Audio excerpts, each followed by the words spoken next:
Welcome to Southaven Business Beat, exploring business from the top of Mississippi.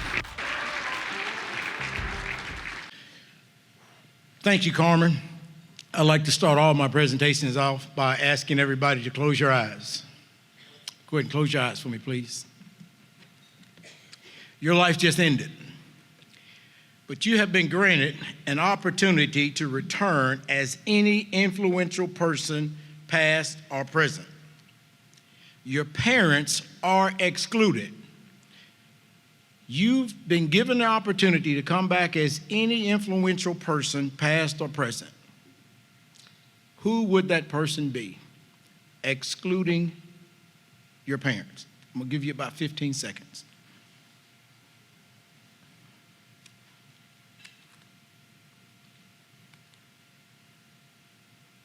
Okay, open your eyes. Please share your selection and this person's significance with someone sitting next to you. An example, if you selected Cal Ripken Jr. or Tom Brady or Michael Jordan, let the individual know that these are athletes. I'm gonna give you about 15 seconds to share the significance.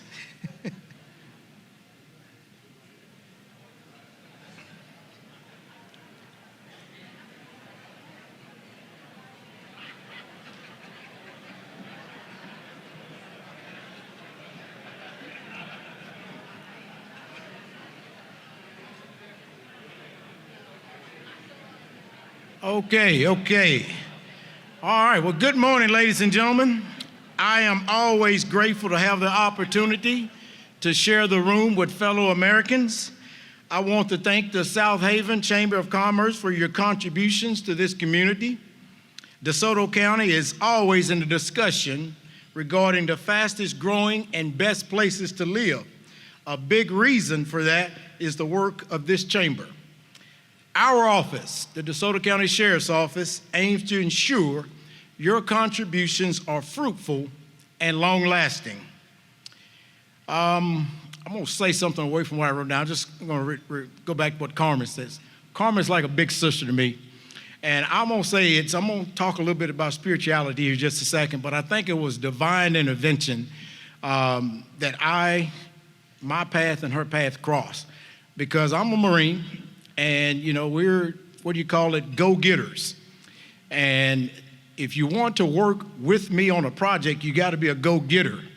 Well, she's just a go-getter on steroids, because she was a right person for me, because when we got out and we started this journey, she was like, I guess you can say, my drill instructor when I was 17 years old going to boot camp.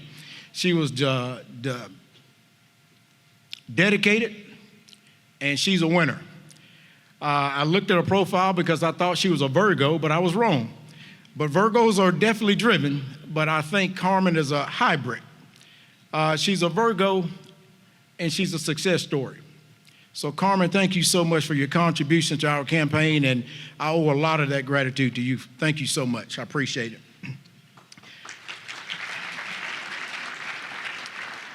Reflecting on what to discuss with this esteemed audience, I was drawn to highlighting our accomplishments over 5 months, my journey. I'm going to talk a little bit about how losing shaped my career, a few leadership traits, spirituality, the importance of patriotism, and I got a challenge for you before I leave. But I do have a few members of our leadership team that are in the audience today, and I would like to identify them and just let you know who the team is. Starting with the Chief Deputy, Justin Smith. He runs the entire operations.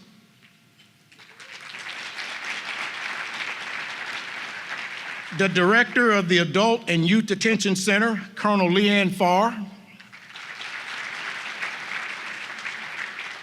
The Executive Officer, he's directly with me everywhere I go. He keeps me on task, Major Juan Martinez. The Director over Professional Standards and Internal Affairs, and I'm going to talk about professional standards. If you look at law enforcement around the country now, a lot of agencies are lowering their standards to attract candidates. We did not lower our standards. We elevated our standards to attract the best candidates, and I want to thank Major Palmer. He is over our Internal Affairs and Professional Standards. Thank you so much, sir. Captain Thomas Campbell over patrol operations. If you see an influx or a high visibility of more patrol cars in your neighborhood, it's because of Captain Campbell is taking the bull by the horn, and he's making sure that we make the criminal element very uncomfortable. So thank you so much, Captain. Captain Tommy Callahan, he is over our school resource officers. And Captain Jonathan Bigham, he is over our search and rescue, one of the most respected in the country. And I have another go-getter on the team. She's my administrative assistant, and I guess you can say I kind of pulled her away from the school system, Leslie Gullett. Thank you so much, Leslie. Yeah. Thank you so much, team, for being here. I appreciate you guys being here. I know we got a lot of work to do, but thank you for taking your time out to come here today. During our campaign, we made a clear promise to the criminal element.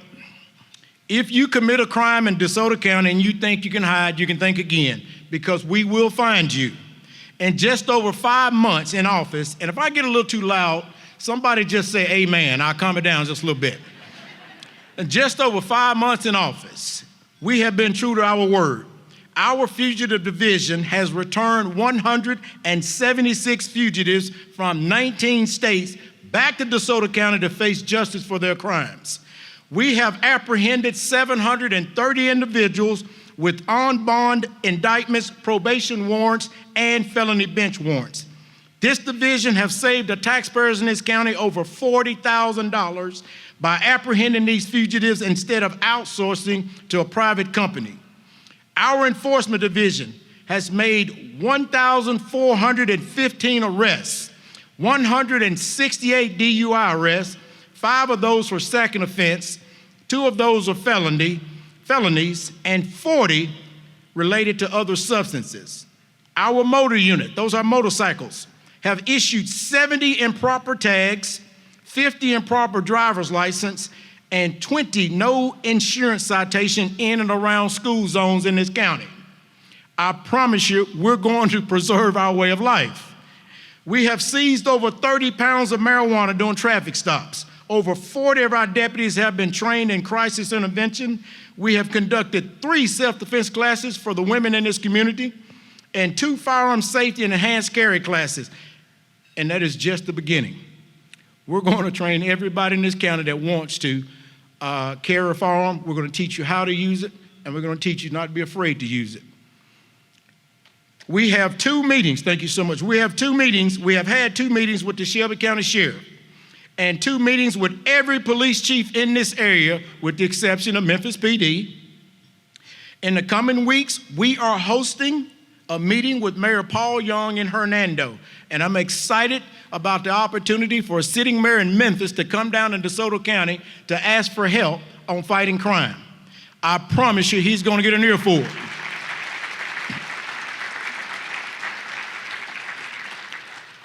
Thanks to my executive team, the chief, Major Martinez, and Leslie Gullett, I have mentored over our youth, and I have visited 120 classrooms in our school system, and we're just getting started.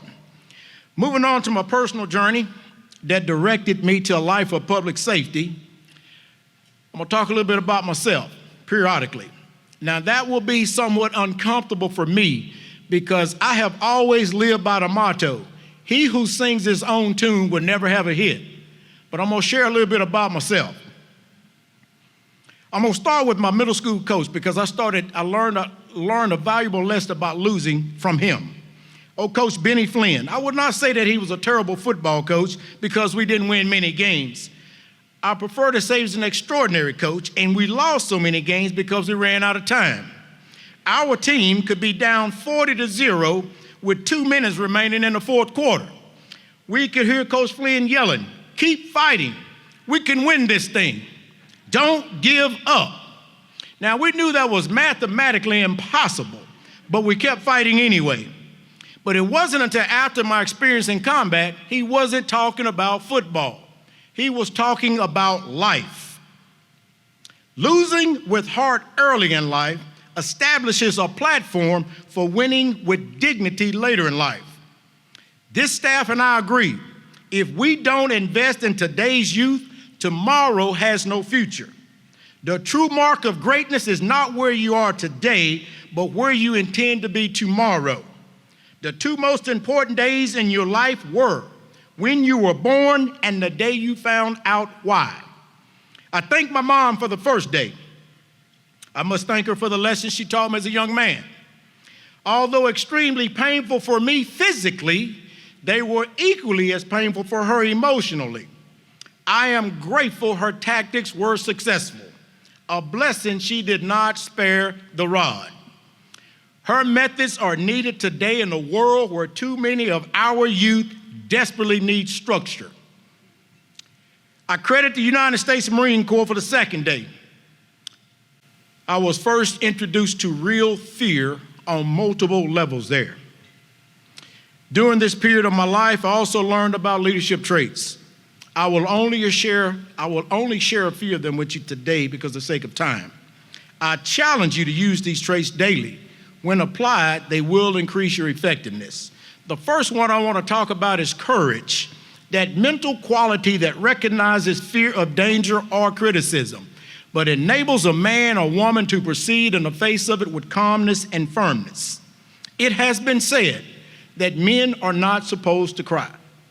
I challenge every individual that told me that to show me where that statement is written, and I will show you a typo.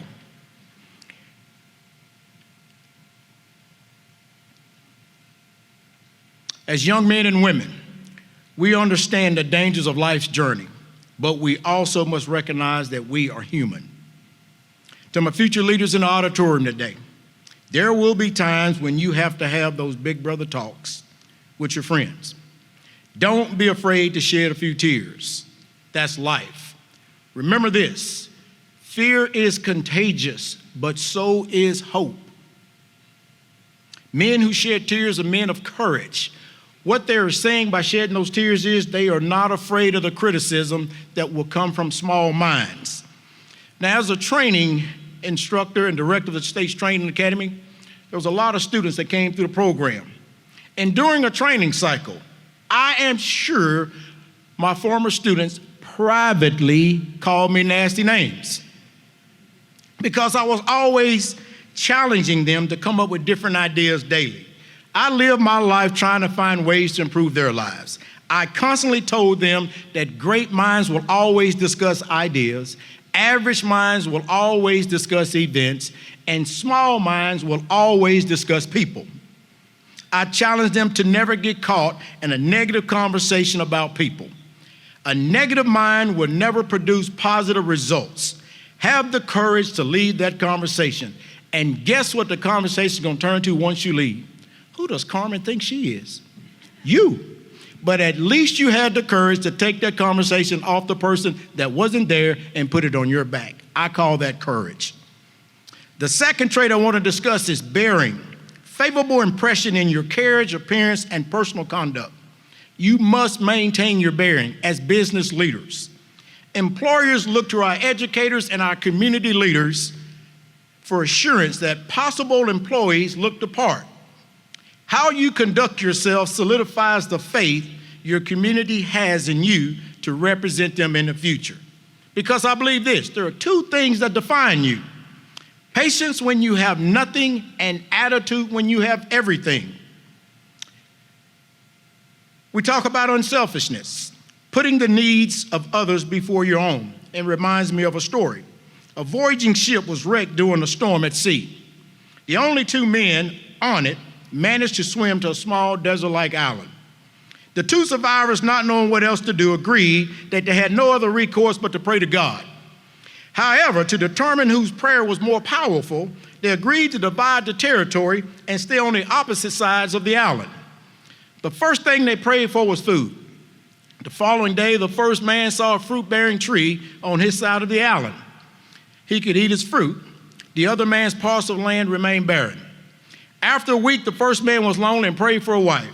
The next day, another ship was wrecked. The only survivor was a woman who swam to his side of the land. On the other side of the island, there was nothing. Soon, the first man prayed for a house, clothes, more food. The next day, like magic, all of these things were given to him. However, the second man still had nothing. Finally, the first man prayed for a ship so he and his wife could leave the island.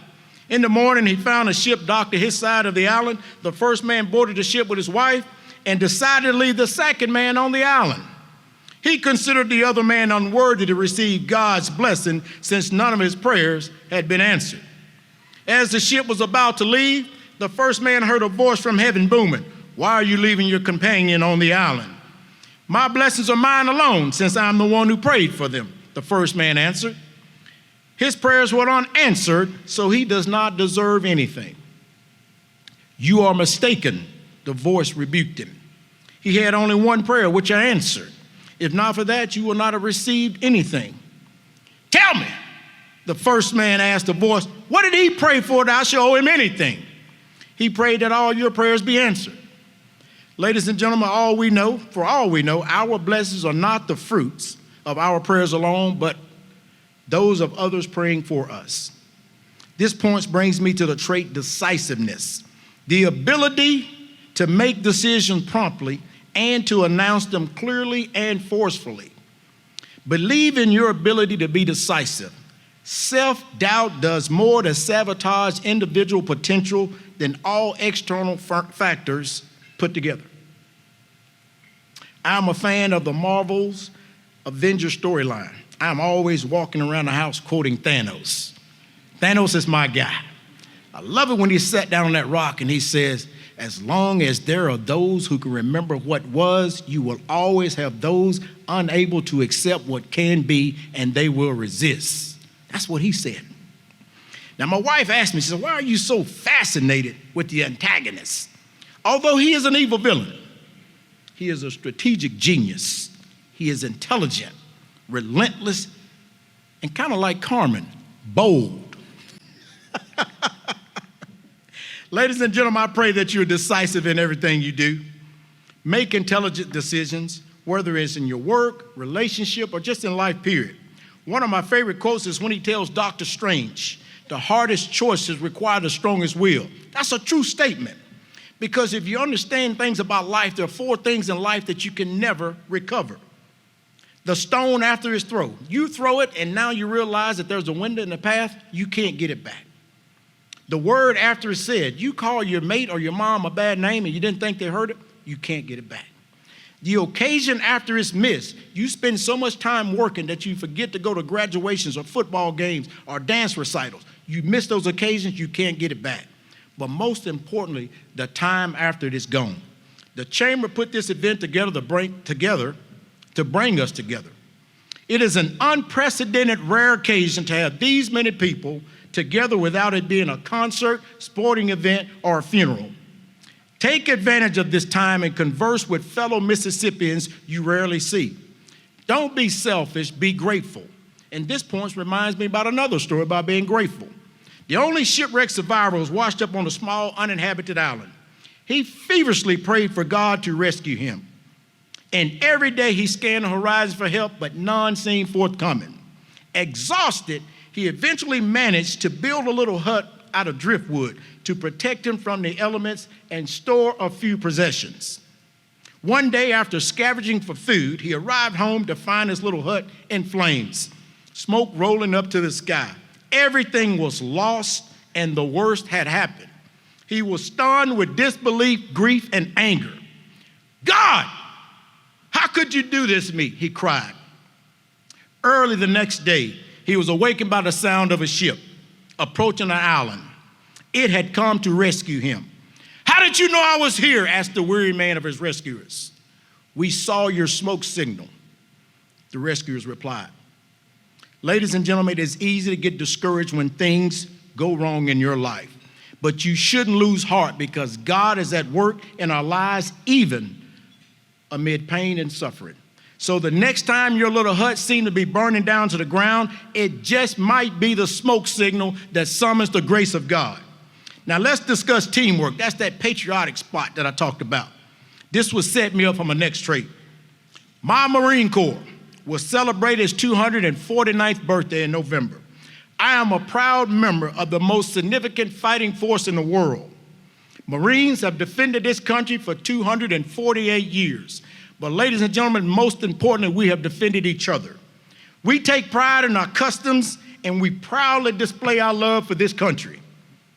We believe that we are the best our country has to offer, and we will never elevate our status by degrading the other branches of service. But we do take pride in our customs. But also we understand that we've never won a war without the support of our brothers and sisters from the other branches. But we do use code words like jarhead, devil dog, leatherneck to identify our brothers in public. While indoors, the highest form of respect that you can show the flag is to have your heels together and your body standing tall. We believe in death before dishonor. Our motto, Semper Fidelis, is Latin for always faithful. We believe the only way that we can survive is to be faithful to each other. Hence our phrase, do or die. An attack on one of us is an attack on all of us. You may defeat us, but you will pay a heavy price for such an unwise decision. This emphasized how I felt when the chamber asked me to join the team today. Marines may poke fun about other branches, about who the heroes are. But when it's time to do hero stuff, you do not want to be our adversary. That's when it's no longer the Marine Corps team, it becomes America's team. Can you feel my enthusiasm? Which will set me up for my next trait, displaying sincere interest in performing duty. At the opening of my presentation, I asked everyone if they could return from death as an influential leader, who would it be? I also asked you to exclude your parents. If you could return as an influential person, I asked everyone that, who would it be? I asked you to share your selection with someone sitting next to you. By a show of hands, how many of you heard the name of an athlete? How many of you heard the name of a celebrity, movie star, rapper? Okay. What about a president? All right, now here's a real test. How many of you heard the name of an educator or someone in the Bible? So I got two questions. How do we expect the country to be impressed with our spiritual commitment when we're not? How can we transform the future if we can't be proud of the present? Mount Rushmore. The 4 presidents were chosen to represent the nation's birth, growth, development, and preservation. I want everybody to close your eyes again. Now, you're alive in this exercise. You didn't die on this one, okay? You're still alive. Who would make the cut if you had to create your own Mount Rushmore? Why don't you take about 15 seconds? Who would make the cut if you had to create your own Mount Rushmore? We're talking about the future of this country here. Keep your eyes closed and let's switch gears. If you had to select 4 people to instill courage, integrity, discipline, and patriotism in your kids, who would you choose? 4 people to instill discipline, integrity, courage, and patriotism in your children, who would you choose? Now, I can tell you, for me, Jesus is going to fill the spot for 3 of those. Now, go ahead and open your eyes.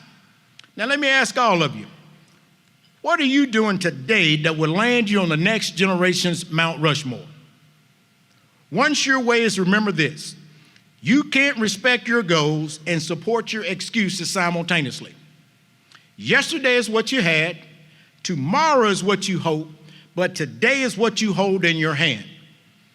On my mirror in my bathroom, every morning I get up, you will see the letters C+ and B+. No, that's not a report card. This is a reminder for me to see the positive in each day and be the positive for those who can't see the positive.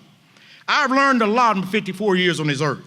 One thing that stands out, what is my military career or my law enforcement career? No one loves the enemy, loves the warrior until the enemy is standing at the gate. Those are warriors right there. Society is destroying the way warriors look. We need your help to stop that. To the men and women here today, remember this. Pride is concerned with who is right. Humility is concerned with what is right. Let's do what's right. Let's keep the faith in God, proudly represent our state, and we can transform this world. I love you, I'm praying for you, and let's continue to put God first in everything we do. Thank you so much, Chamber, for having me today. This podcast is brought to you by the Southaven Chamber of Commerce. We know relationships create commerce. Want to join the Southaven Chamber? Visit www.southavenchamber.com. Be sure to share and subscribe. Thanks for watching.